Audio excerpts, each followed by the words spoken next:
एका गावामध्ये चोरी झाली आणि त्या चोरट्यांना गावकऱ्यांनी पकडल्यानंतर त्यांना पोलीस स्टेशनमध्ये दिल्यावर तिथं पाहिलं दुसऱ्या दिवशी चौकशी करताना ते एका चोराचा गाल सुजला होता.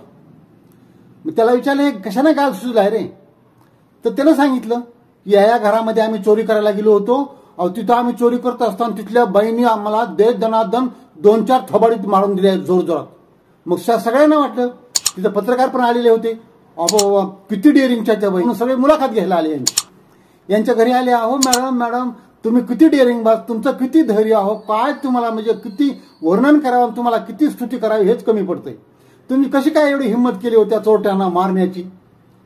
त्यांनी म्हणले, अहो कशाचं काय म्हणे, मला वाटलं हे आमचा नवरा दारू पिऊन आलाय संध्याकाळी घरामध्ये, मी दिल्या 2-4 थोबाडी तिकडून ठेवून नंतर कळलं ते चोरटे होते म्हणून.